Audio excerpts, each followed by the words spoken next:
বাড়িতে ধুমধাম বিয়ের পর্ব লাগিয়েছে। ছুটছে মানুষ বিভিন্ন কাজে, বিভিন্ন আত্মীয় স্বজন, পাড়ার প্রতিবেশী, দেশ বিদেশ থেকে এসেছে বিয়েতে অ্যাটেন্ড করতে। বাড়িতে এত পরিমাণের মানুষ যে পা ফেলার জায়গা পর্যন্ত নেই। পরিবারের একমাত্র মেয়ের বিয়ে বলে কথা, মানুষ তো হবেই। বড়লোক বাবার একমাত্র মেয়ে বলে কথা। সবাই এদিক ওদিক ছোটাছুটি করছে। কিছুক্ষণের মধ্যেই বরপক্ষ চলে আসবে কনে পক্ষকে নিতে।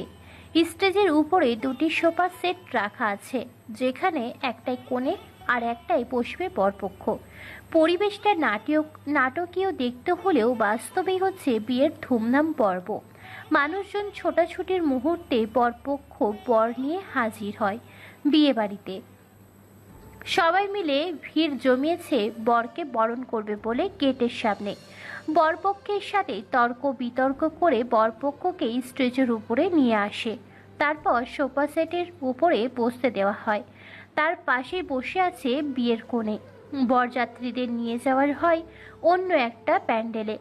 এখানে আয়োজন করা হয়েছে নানান রকমের বিভিন্ন ভিআইপি খাবার দাবার। বিয়ের পর্ব প্রায় শেষের দিকে। বর বউকে কবুল বলার জন্য চলে এসেছে কাজী সাহেব। কাজী সাহেব একের পর এক বিয়ের খুতবা দিয়ে বিয়েটাকে পরিপূর্ণ করার জন্য কনেপক্ষ এবং বরপক্ষকে কবুল বলতে বলা হয়। ছেলে পক্ষের বর একদমে 3 বার কবুল বলে দেয়। এদিকে কাজী সাহেব বারবার কনেপক্ষের কনেকে কবুল বলতে বলছে, কিন্তু মুখ দিয়ে কোনো কথাই বের হচ্ছে না বিয়ের কনের। এমন অবস্থায় পরিবারের সকলে কবুল বলতে বললে মেয়েটি এক মুহূর্তে কবুল যখনই বলতে যাবে, ঠিক তখনই কোথা থেকে যেন শোনা যায় গরম বুলেটের আওয়াজ। হঠাৎ করে গুলির শব্দে পরিবেশটা যেন থমকে যায়। মুহূর্তের মধ্যেই পুরো পরিবেশটা নিস্তব্ধ ও শুনশান নীরবতায় ছেয়ে যায়। কে গুলি চালিয়েছে সবাই গুলির উৎস খুঁজতে থাকে। এক পর্যায়ে স্টেজের সামনে দাঁড়িয়ে থাকা ছেলেটিকে দেখে সবাই চমকে ওঠে। সাথে বিয়ের কোণে তো জ্ঞান হারাবে এমনটা অবস্থা। হঠাৎ করে সামনে দাঁড়িয়ে থাকা সেই অজানা আগন্তুকটিকে দেখে সকলের ভয়ে লোমগুলো খাড়া হয়ে যায়। কেননা প্রায় 6 মাস কিংবা 1 বছর পর হঠাৎ করে সেই পরিচিত ব্যক্তিকে দেখে তো চমকেই যাবে।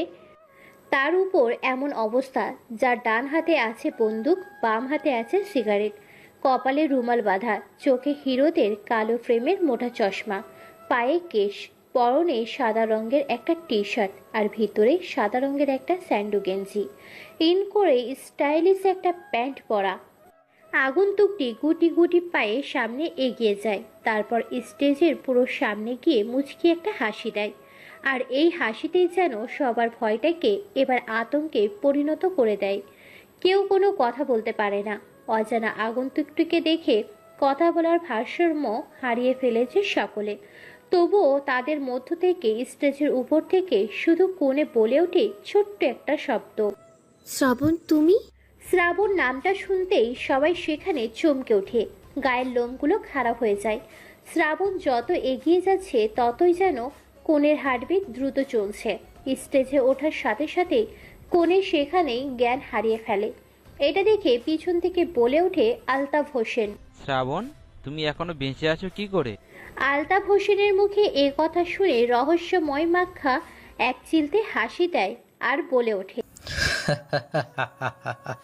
আমাকে মারবে এমন কোনো বাপের ছেলে এই পৃথিবীতে পয়দা হয়নি। কিন্তু আমরা তো তোমাকে নিজের হাতে সেদিন। আলতাফ হোসেনকে হাতের ইশারায় থামিয়ে দিয়ে এবার শ্রাবণ বলে ওঠে, কথায় আছে না, রাখে আল্লাহ মারে কে আর মারে আল্লাহ রাখে কে। হাসতে থাকে শ্রাবণ। তারপর স্টেজের উপরে গিয়ে কোনো কথা ছাড়াই একটারে কাঁধের উপরে তুলে নেয় বিয়ের কোণে মায়াকে। কোণের নাম আসলে মায়া। দেখতে অনেক সুন্দরী, কোমর পর্যন্ত চুল, চোখগুলো হরিণের মতো টানা টানা মায়াবী, পুরো মুখটা মায়ায় ভরা। যখন কথা বলে তখন যেন মুখ দিয়ে মুক্ত ঝরে। অনেক সুন্দরী, যে কেউ দেখলে শুধু প্রেম নয়, সরাসরি বিয়ে করতে চাইবে। কাঁধে তুলে নিয়ে মুচকি একটা হাসি দিয়ে স্টেজ থেকে নেমে যখনই চলে যেতে নেবে, তখনই পেছন থেকে চিৎকার দিয়ে বলে ওঠে, শ্রাবণ, তুমি এখানে? তোমার সাহস হয় কি করে আমার হবু স্ত্রীকে নিয়ে যাওয়ার? কথাটা শুনে এক বাঁকে সেখান থেকে চলে যায় শ্রাবণ। পিছন থেকে মাথাটা ঘুরিয়ে হালকা মুচকি হেসে বলে ওঠে, কে তোমার হবু স্ত্রী? ভুলে গেলে আমি এখনো বেঁচে আছি। বাবা, এসব কি হচ্ছে? ওকে এখান থেকে চলে যেতে বলো, না হলে কিন্তু ওকে এখানে মেরে আমের বাগানে পুঁতে ফেলবো। সময় আর পরিস্থিতি প্রতিনিয়ত কিন্তু একই সময় আসে না। সময় আর পরিস্থিতি মানুষের মতোই পরিবর্তনশীল। দেখো শ্রাবণ, তুমি কিন্তু কাজটা ভালো করছো না। এর পরিণাম কি হতে পারে তুমি ভাবতে পারছো না।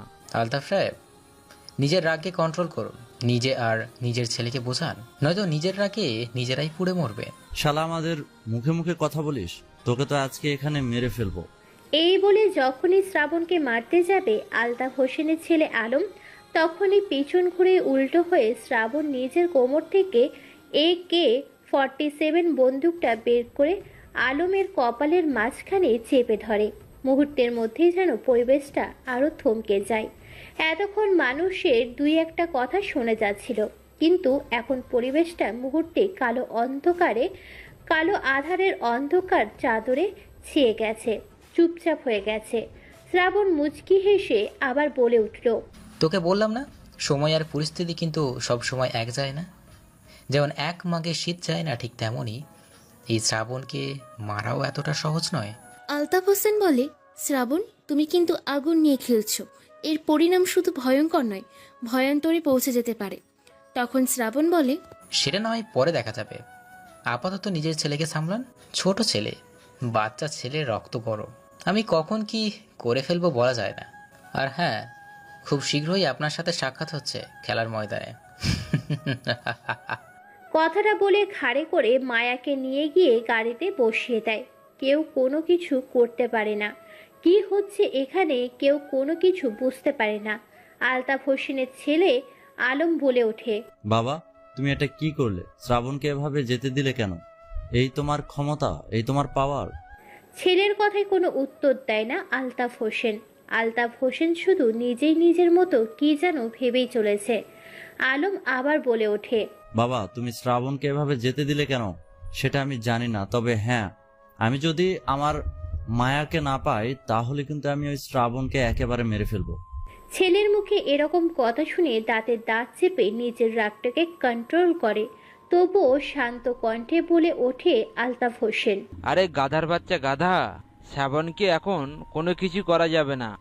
শ্রাবণকে নিজের মতন করে ছেড়ে দিতে হবে। আমি একটা কথাই ভাবছি, কি করে সে মৃত্যুর হাত থেকে ফিরে এলো। যেখানে তার মৃত্যু নিশ্চয়ই, সেখানে মৃত্যু থেকে সে সে এসেছে। তার মানে সে আগে থেকেই আরও দ্বিগুণ হিংস্র আর হায়না হয়ে প্রতিশোধের আগুনে নিজেকে জ্বালিয়ে জ্বালিয়ে এক লোহা থেকে অন্য ধাতুতে নিজেকে রূপান্তর করে নিয়ে এসেছে। তাই জায়গাটা পা ফেলবে সাবধানে ফেলতে হবে। তুমি যাই বলো না বাবা, আমি কোনো কিছু শুনতে চাই না। আমার মায়াকে কেমন লাগবে এটা ফাইনাল। দেখ বাবা, রাগ করিস না, তোর মায়াকে তোর কাছে এনে দেবো, একটু সময় দে। আলম আর কোনো কথা না বলে নিজের রুমে গিয়ে দরজা বন্ধ করে দিয়ে ঘরের সকল জিনিসপত্র ভাঙচুর করতে থাকে। ছেলের এরকম কাণ্ডে বেশ বিরক্ত বোধ করছে আলতাফ হোসেন। তবুও সব সহ্য করে ভাবতে থাকে শ্রাবণ কি করে ফিরে আসতে পারে, তাও আবার এতদিন পরে। কোনো কিছু না ভেবে পকেট থেকে ফোনটা বের করে কোনো এক নাম্বারে কল করে। ফোন রিসিভ করতে বলে উঠল আলতাফ হোসেন, তুমি কোথায় আছো? শ্রাবণ বেঁচে আছে, ও মরেনি। সেদিন শ্রাবণ ফিরে এসেছে। আমাদের বাড়িতে তাণ্ডব চালিয়ে তুলে নিয়ে গেছে মায়াকে। যে করেই হোক তাকে আবার সরিয়ে দিতে হবে দুনিয়া থেকে। তোমার মাথা ঠিক আছে? কি যাতা বলছো? ওকে আমি নিজের হাতে মেরে ফেলেছি, 8,000 ফিট উপর থেকে, তাও আবার তোর পাহাড়ের উপর থেকে ফেলে দিয়েছে। যাই হোক, বেঁচে আছে এটাই ফাইনাল। আর তুলে নিয়ে গেছে মায়াকে। এখন যে করেই হোক মায়াকে সেখান থেকে দ্রুত নিয়ে আসতে হবে, না হলে সামনে তাদের জন্য বিপদ অপেক্ষা করছে। এখন শ্রাবণকে কোনো কিছু করা যাবে না, কারণ যে একবার মৃত্যুর দরজা থেকে ফিরে আসে সে হিংস্র হায়না হয়ে ফিরে আসে। আর এখানে তো স্বয়ং শ্রাবণ বেঁচে ফিরে এসেছে, যার শক্তি ছিল 2 গুণ, এখন মৃত্যুর দরজা থেকে ফিরে এসেছে, আবার আর হবে 2 গুণ, অর্থাৎ 4 গুণ শক্তির অধিকারী সে। কিন্তু এখন তাহলে কি করা যায়? কোনো ব্যাপার নয়, ব্যাপারটা আমি হ্যান্ডেল করছি। গাড়ি থেকে বের করে কোলে করে নিয়ে গিয়ে বেডের ওপর শুয়ে দেয় মায়াকে। মায়াকে দেখতে আজ আগের থেকে অন্যরকম এক সুন্দরী লাগছে, আরও দ্বিগুণ মায়াবতী। বিয়ের বেনারসিতে বেশ বউ বউ লাগছে। মুহূর্তের মধ্যে শ্রাবণ এক ভিলেন হাসি দিয়ে সেখান থেকে বেরিয়ে পড়ে। কিছুক্ষণ পরে জ্ঞান ফিরে মায়ার। মায়া মিটিমিটি করে চোখ খুলে চারিদিকটা দেখে। মাথাটা ঘুরছে ঘুরছে যেন পৃথিবীটা। নিজেকে বন্ধ রুমে আবিষ্কার করে সে।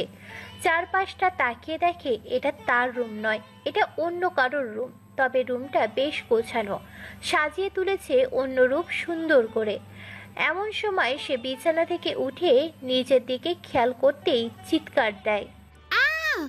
মায়ার এরকম চিৎকারে সোফার উপরে বসে থাকায় হিংস্র শ্রাবণ মুচকি এক হাসি দিয়ে বলে ওঠে, কি হলো মাই ডার্লিং মায়া, এইভাবে চিৎকার করলে কেন? হঠাৎ করে শ্রাবণের কণ্ঠ শুনতে পেয়ে যেন চমকে ওঠে মায়া। মায়া তোতলাতে তোতলাতে আলতো কণ্ঠে বলে ওঠে, আমার শরীরে কাপড় কে চেঞ্জ করেছে? আমি তো এ কাপড় পরিনি। আমার পরনে তো লাল বেনারসি ছিল। মায়ার কথায় এবার মুচকি হেসে জবাব দেয় শ্রাবণ। শ্রাবণ বলে ওঠে, আমি চেঞ্জ করছি কেন, তোমার মনে নেই? এর আগে তোমার কতবার চেঞ্জ করিয়ে দিয়েছি?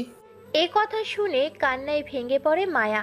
মায়া কাঁদতে কাঁদতে দৌড়ে গিয়ে শ্রাবণের শার্টের কলার ধরে ধাক্কাতে থাকে আর চিৎকার করতে থাকে, সাথে বলে ওঠে, তুমি কেন আমার জীবনে এলে শ্রাবণ? তুমি ছাড়া তো আমি বেশ ভালোই ছিলাম। কেন আবার এলে আমার সুখের জীবনটাকে দুঃখের সাগরে পরিণত করতে? সব সময় এক থাকে না। তুমি কি ভেবেছিলে শ্রাবণকে মেরে ফেলে খুব সুখে দিন কাটাবে? শ্রাবণের কথা শুনে চমকে ওঠে মায়া। মায়া বলে ওঠে চিৎকার দিয়ে, তুমি কেন আমার কাপড় চেঞ্জ করেছো? কেন করেছো? তোমার কি অধিকার আছে আমার শরীরে কাপড় চেঞ্জ করার?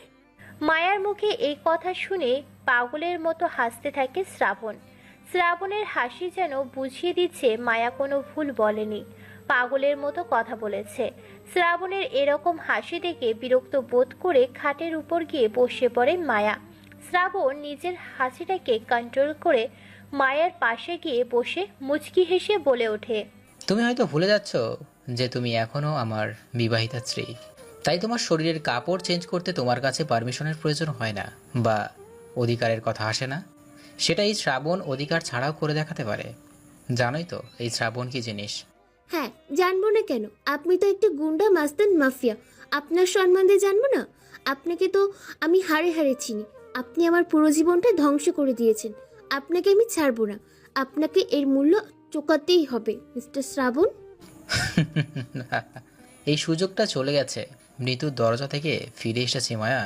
কষ্ট কাকে বলে সেটা বুঝবে আমার সাথে বিশ্বাসঘাতকতার পরিণাম কতটা ভয়াবহ হতে পারে। তুমি সহ দেখবে তোমার সঙ্গসখীরা। এই বলে শ্রাবণ সেখান থেকে বেরিয়ে পড়ে। রুমের মধ্যে বসে এখনো কান্না করছে মায়া। মায়ার কান্না যেন কেউ দেখে না। বুক ফাটা আশা আকাঙ্ক্ষা নিয়ে বাঁচতে চেয়েছিল। শ্রাবণকে দেখে যেন বাঁচার ইচ্ছেটাই মরে গেল। চিৎকার করে কান্না করে বলে উঠল, মা, বাবা, দাদু, দিদা, ভাই, তোরা আমাকে ফেলে কি করে চলে যেতে পারলি? এই শ্রাবণের মতো একটা গুন্ডার হাতে তোরা আমাকে তুলে দিয়ে কেন চলে গেলি? কি পাপ করেছিলাম আমি যে আমাকে এরকম একটা নরখাদক পিশাচের হাতে তুলে দিলি? আমি যার বেঁচে থাকার আশা আকাঙ্ক্ষা খুঁজে পাচ্ছি না। শ্রাবণের মতো মানুষের সাথে থাকলে তো এমনিতেই মরে যাব। যাকে দেখলে আমি সারাক্ষণ ভয়ে থাকি, যাকে দেখলে আমি খেতে বসতে ঘুমাতে ভুলে যাই, তার সাথে আমি সারাটা জীবন থাকবো কি করে? কান্না করছে আর নিজের চুলগুলো নিজে নিজে টানতে থাকে। পাগলের মতো করতে থাকে মায়া। হঠাৎ করে দরজা খুলে মায়ার এরকম দৃশ্য দেখে দরজার কাছ থেকে বলে ওঠে শ্রাবণ, এত তাড়াতাড়ি হার মেনে গেলে হবে? কেবল তো শুরু। শ্রাবণ ফিরে এসেছে মানে তোমার সাথে আরও কি কি হয় শুধু দেখতে থাকো। শ্রাবণ কতটা ভয়ঙ্কর ডেঞ্জারাস সেটা শ্রাবণ ফিরে আসার কারণেই তুমি বুঝতে পারবে। কথাগুলো শুনে দরজার দিকে তাকায় মায়া। তারপর নিজেকে অনেকটা সামলিয়ে নেয়। শ্রাবণ এটা দেখে আবার একটা মুচকি হাসি দিয়ে তার কাছে গিয়ে বসে পড়ে আর বলে ওঠে, এই নাও, সকাল থেকে হয়তো কোনো কিছুই খাওয়া দাওয়া করনি। এখানে তোমার সকল প্রিয় খাবার রাখা আছে, খেয়ে নাও। খাবো না আমি, তোমার খাবার তুমি খাও। আর আমি এমন কোনো মানুষের হাতে খাই না যে কিনা নিজের স্বার্থের জন্য অন্য মানুষটির খুন করে। শ্রাবণ কেমন সেটা তুমি এখনো জানতে পারোনি মায়া। শ্রাবণকে জানতে হলে শ্রাবণের কাছ থেকে দেখতে হয়, আর কাছ থেকে দেখার জন্য শ্রাবণের সাথে মিশতে হয়, আর মেশার জন্য শ্রাবণের মতো কঠিন হৃদয়ের মানুষের সাথে একটা কঠিন হৃদয় লাগে। কথাগুলো বলে আর কোনো কিছু না বলে দরজা খুলে যখন বাইরে চলে যেতে নেবে, তখনই পিছন থেকে শ্রাবণের হাতটা টেনে ধরে মায়া। উল্টো ঘুরে শ্রাবণের শার্টের কলার ধরে চিৎকার করতে করতে বলে ওঠে, শ্রাবণ, তুমি আসলে কে? তোমার পরিচয় কি? কেন আমাদের বাড়িতে এসেছো? কেন আমার পরিবারের মানুষগুলোকে নির্মমভাবে হত্যা করেছো? কি তোমার উদ্দেশ্য? শ্রাবণকে সেটা জানতে দেও না। শ্রাবণ কি করে সেটা ভাবতেও যেও না। শ্রাবণ কি বলে সেটাকে মানতে চেষ্টা করো, তবেই তুমি তোমার আসল প্রশ্নের উত্তর খুঁজে পাবে। এই বলে বাইরে থেকে দরজাটা আটকে দিয়ে বেরিয়ে পড়ে তার অন্য কোনো গন্তব্যবিহীন কাজের উদ্দেশ্যে। এদিকে রাগে শরীর গিজগিজ করছে মায়ার। মায়া নিজের রাগের মাথায় খাবারগুলো ফ্লোরের উপর ছুঁড়ে মারে, সমস্ত খাবার পুরো রুম জুড়ে। কাঁদতে কাঁদতে মায়া সেখানে ঘুমিয়ে যায়। অন্যদিকে শ্রাবণ গাড়ি নিয়ে বেরিয়ে পড়ে, চলে আসে একটা রেস্টুরেন্টে। শ্রাবণকে আবার ফলো করছে কয়েকজন মিলে। শ্রাবণ সেটা বুঝতে পেরে চলে আসে একটা রঙিন রেস্টুরেন্টে, যেখানে কিছু খাবার অর্ডার দেয়। তারপর নিজের পকেট থেকে ফোনটা বের করে কোনো এক নাম্বারে একটা মেসেজ সেন্ড করে। তার ঠিক 9 মিনিটের মাথায় রেস্টুরেন্টের ভিতরে থাকা সেই 5 জন যারা শ্রাবণকে ফলো করছিল তাদেরকে তুলে নিয়ে যায় বেশ কয়েকজন ছেলে মিলে। সবাই সেদিকে হাঁ করে তাকিয়ে আছে। কি হচ্ছে এটা কেউ কোনো কিছু বুঝতে পারে না। পরিবেশটা কিছুক্ষণ নিস্তব্ধ থাকে। রেস্টুরেন্টে খাওয়া দাওয়া শেষ করে পকেট থেকে ফোনটা বের করে বলে ওঠে শ্রাবণ, হ্যালো ম্যাম, যে কাজটা করতে দিয়েছিলেন সেটা হয়েছে তো নাকি? জি শ্রাবণ সাহেব, আপনার কথা মতো আমি সকল পেপার রেডি করছি। এখন শুধু আপনি একটা সই করবেন। আপনার মিসেস মায়া চৌধুরী একটা সই করবে, তাহলে কাগজটা সকল ফর্মালিটি পূরণ হবে। ওকে, ঠিক আছে, আমি আপনার অফিসে যাচ্ছি। ওকে ঠিক আছে শ্রাবণ সাহেব। শ্রাবণ ফোনটা কেটে দিয়ে গাড়ি নিয়ে বেরিয়ে পড়ে গন্তব্যের উদ্দেশ্যে। অফিসে পৌঁছে গিয়ে ভিতরে প্রবেশ করার সাথে সাথে সেই মহিলা উকিলটি বলে ওঠে, এখানে আপনার সকল কাগজপত্র, সম্পত্তি এবং আপনাদের রেজিস্ট্রেশন পেপার সবকিছু করে দেওয়া আছে। শুধু এই কয়েক জায়গায় ওনার সিগনেচার নেবেন, তাহলে হয়ে যাবে। ওকে, ঠিক আছে ম্যাম, তাহলে আমি এখন আসি, প্রয়োজনে আপনি চলে আসবেন। ওকে ঠিক আছে শ্রাবণ সাহেব। আবার বেরিয়ে পড়ে বাড়ির উদ্দেশ্যে। অন্যদিকে ঘুমিয়ে আছে এখনো মায়া। মায়াকে বিয়ে করতে পারেনি বলে আলতাফ হোসেনের ছেলে আলম নিজের রুমে বসে একের পর এক মদ খেয়ে চলেছে। পুরো রুমটা কাচের বোতল এবং কাঁচ দিয়ে ভেঙে ফ্লোরটা সাদা করে ফেলেছে। নিজের চোখে ছেলের এরকম কষ্ট যেন আর সহ্য করতে পারছে না আলতাফ হোসেন। আলতাফ হোসেনের ছোট ভাই হচ্ছে মির্জা, যে বর্তমানে ঢাকায় কোনো এক শহরে থাকে।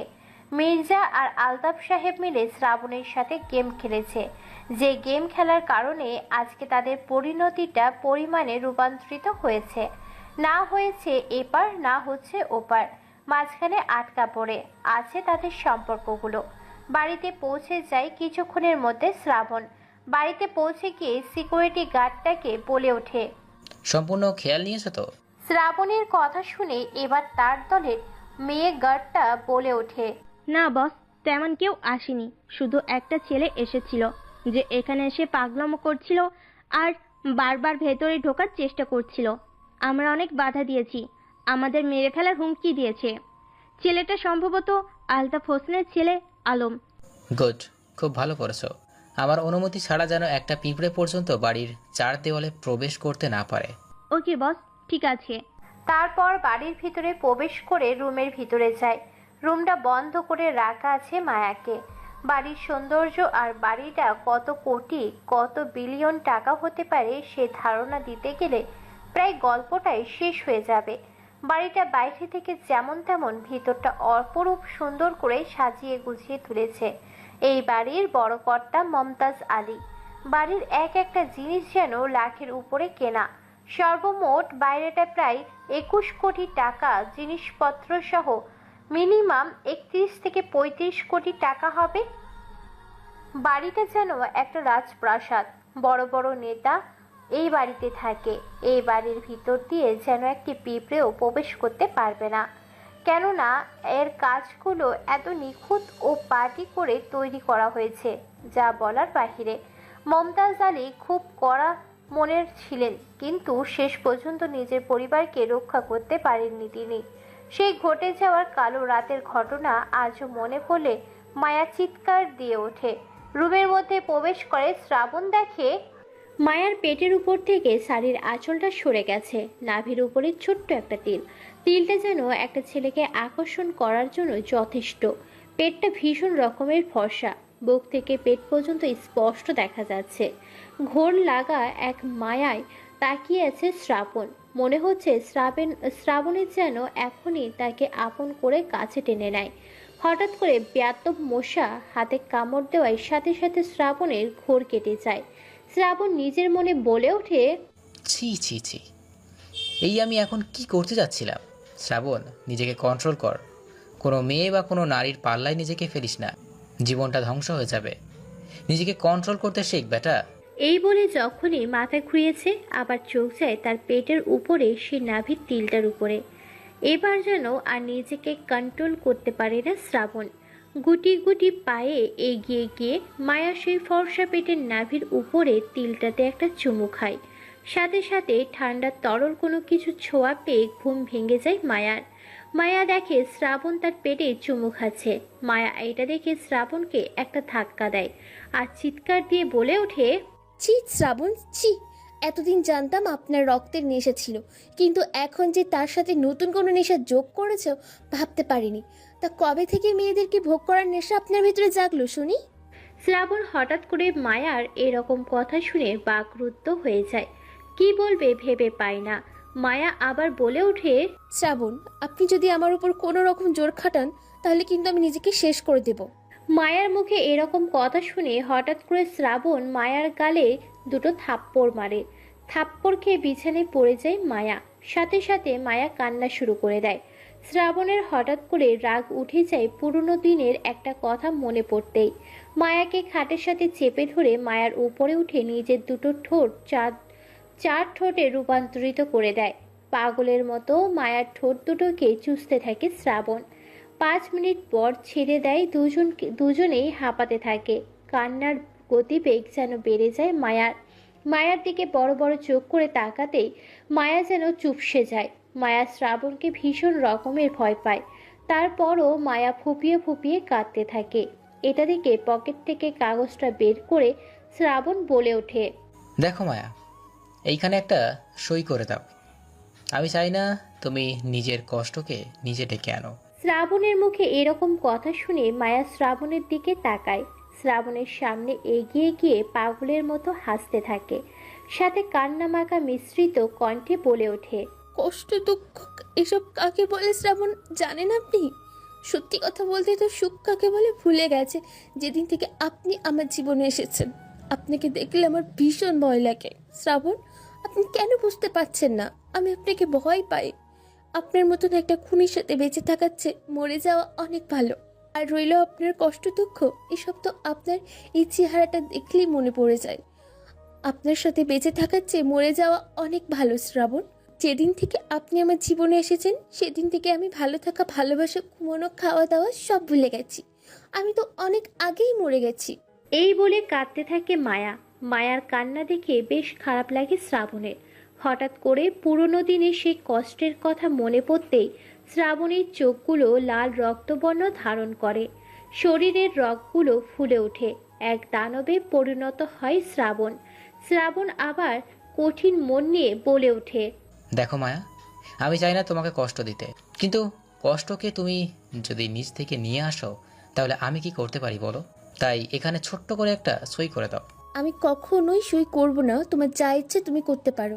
দেখো মায়া, বাড়াবাড়ি করিও না। দ্রুত কাগজটাতে সই করে দাও। নিজের ভালোর চাও তো?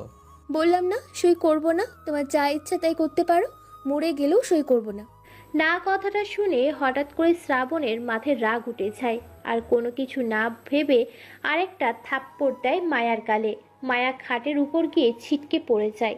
শ্রাবণের পরনে থাকা প্যান্টের বেলটা খুলে একের পর এক হিংস্র জানোয়ারদের মতো আঘাত করতে থাকে মায়ার শরীরে। মায়া চিৎকার করছে। মায়ার এই চিৎকার আর আর্তনাদে যেন পুরো রুমটা থরথর করে কাঁপছে। তবুও শ্রাবণ একের পর এক মেরে চলেছে। যেখানে বেল্টের বাড়ি লাগে সেখান থেকেই চামড়া ফেটে ফিনকি কেটে রক্ত বের হতে থাকে। মারতে মারতে পুরো শরীরটা ফাটিয়ে ফেলেছে। অনেক জায়গা থেকে গড়গড় করে রক্ত বের হচ্ছে। মার সহ্য না করতে পেরে এক পর্যায়ে জ্ঞান হারিয়ে ফেলে মায়া।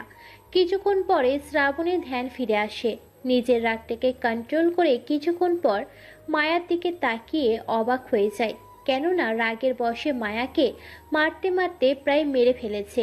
পুরো শরীর থেকে রক্ত বেরোচ্ছে। শ্রাবণ এবার যেন কান্নায় ভাঙা কণ্ঠে নিজে নিজে বলে ওঠে, কেন মায়া, কেন তুমি আমার কথা শোনো না? আমি যে তোমার ভালো চাই, ক্ষতি না। তুমি কেন আমাকে বিশ্বাস করতে পারছো না? আমি তোমার শত্রু নয়, তোমার বন্ধু। এদিকে মায়া জ্ঞান হারিয়ে ফেলেছে। শ্রাবণ নিজের রাগটাকে কন্ট্রোল করার পরে ড্রয়ার থেকে একটা মহলম বের করে মায়ার শরীর থেকে এক এক করে সমস্ত কাপড় খোলে। তারপর একটা চাদর গায়ে দেয়। তারপর বেল্টের আঘাতে ফেটে যাওয়া সেই জায়গাগুলোতে প্লেথিন লাগিয়ে দেয়। যত লাগিয়ে দিচ্ছে তত যেন মায়া কেঁপে ওঠে পুরো শরীরটা। গরম হয়ে আছে দেখিয়ে বোঝা যাচ্ছে যেন জ্বর এসেছে। শ্রাবণ আরও দেরি না করে তাদের পরিবারের ডক্টরকে ফোন করে। ফোন রিসিভ করতে ডক্টর ম্যাম বলে ওঠে, শ্রাবণ সাহেব বলেন, তা হঠাৎ করে এতদিন পর আমাকে ফোন করলেন, মায়া ঠিক আছে তো? না ডক্টর, কোনো কিছুই ঠিক নেই। আপনাকে একবার এখানে আসতে হবে। মায়ার শরীরে প্রচণ্ড রকমের জ্বর। আপনি দ্রুত মেডিসিন সহ চলে আসেন। শ্রাবণ সাহেব, এটা আপনি কি বলছেন? মায়ের শরীরে প্রচন্ড রকমের জ্বর এসেছে আর আপনি আমাকে এখন ফোন দিচ্ছেন? হ্যাঁ ডক্টর, পরিস্থিতি বোঝার চেষ্টা করুন, দ্রুত চলে আসুন। ওকে, ঠিক আছে। শ্রাবণ মায়ার পাশে বসে কপালে জল পড়তে দিতে থাকে। তখনই টেবিলের উপর রাখা মায়ার ফোনটা বেজে ওঠে। শ্রাবণ ফোনের স্ক্রিনে তাকিয়ে দেখতে পায় আলতাফ হোসেন ফোন করেছে। তাই দ্রুত ফোনটা রিসিভ করে। ওপাশ থেকে আলতাফ হোসেন বলতে থাকে, হ্যালো মায়ামা, কেমন আছো? শ্রাবণের সাথে বেশি কথা বলবে না, ওর থেকে দূরে দূরে থাকবে। ও খুব ভয়ঙ্কর। তোমার পরিবারকে সে ধ্বংস করে দিয়েছে, মেরে ফেলেছে। সে প্রতিশোধ নেওয়ার জন্য ফিরে এসেছে। ওর কাছ থেকে সাবধানে থাকবে। আর হ্যাঁ, তুমি কোনো চিন্তা করবে না, তোমাকে খুব শীঘ্রই জানোয়ারটার হাত থেকে বাঁচিয়ে নিয়ে আসবো মা।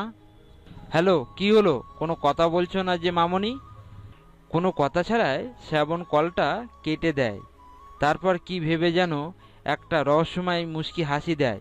এদিকে কিছুক্ষণের মধ্যেই ডাক্তার চলে আসে। তারপর মায়াকে চেক আপ করার জন্য তার শরীরে হাত দেয়। শরীরে হাত দেওয়ার সাথে সাথে তো চমকে ওঠে আর বলে ওঠে, এ কি শ্রাবণ, মায়ের শরীরে এত মারের চিহ্ন কেন? কি করেছো তুমি ওর সাথে? না ডক্টর, এমন কোনো কিছুই নয়। তারপর শ্রাবণ শুরু থেকে শেষ পর্যন্ত এক এক করে সকল ঘটনা শোনাতে থাকে। আপনারাও শুনতে পারবেন, অপেক্ষা করেন। সবটা শুনে ডক্টর ম্যাম আবার বলে ওঠে, কাজটা আপনি একদম ভালো করেননি। শ্রাবণ সাহেব, নিজের রাগটাকে কন্ট্রোল করতে শিখুন। হয়তো আজকে মায়া মরে যেতে পারতো। আমি কিছু মেডিসিন দিচ্ছি, এগুলো নিয়মিত খাওয়াবেন। আর হ্যাঁ, ওনার গায়ে আর হাত দিবেন না। যত্ন নেওয়ার চেষ্টা করবেন। মানুষকে ভয় দেখিয়ে নয়, ভালোবেসে বিশ্বাস অর্জন করতে হয় শ্রাবণ সাহেব। আপনি ঠিকই বলেছেন। আসলে পুরনো দিনের স্মৃতিগুলো যখন মনে পড়ে না, তখন নিজেকে কন্ট্রোল করা খুবই মুশকিল হয়ে পড়ে। এতে মায়ার কোনো দোষ নেই। দোষ হচ্ছে সেই জানোয়ারদের, যারা আমার বিরুদ্ধে মায়াকে উস্কিয়েছে। মায়ার থেকেও তাদের এতটা ভয়ঙ্কর মৃত্যু দিব যে ওরা কল্পনাও করতে পারবে না। আমি আপনাকে সব সময় সাপোর্ট দিব। আপনার যে কোনো সাহায্য আমাকে ডাকবেন। কেননা মনোতাজ সাহেব যখন বেঁচে ছিলেন উনি আমাকে খুব স্নেহ করতেন। আজকে ওনার জন্যই আমি ডাক্তার হতে পেরেছি। ওনার পরিবারের জন্য কোনো কিছু করতে পারলে আমিও ধন্য। আর হ্যাঁ, ওনাকে কোনো কম্বল বা লেপের সাথে জড়িয়ে ধরলে হবে না। ওনার এত পরিমাণ জ্বর যে আপনি ওনাকে জড়িয়ে ধরে সারাদিন ঘুমিয়ে থাকবেন। আপনার শরীরের তাপ আর মায়ার শরীরের তাপ দুটোই একত্রিত করে মায়ের জ্বরকে সম্ভবত কন্ট্রোলে আনা যাবে। এছাড়াও মেডিসিনগুলো খুব যত্ন করে খাওয়াবেন। ঠিক আছে শ্রাবণ সাহেব? ঠিক আছে।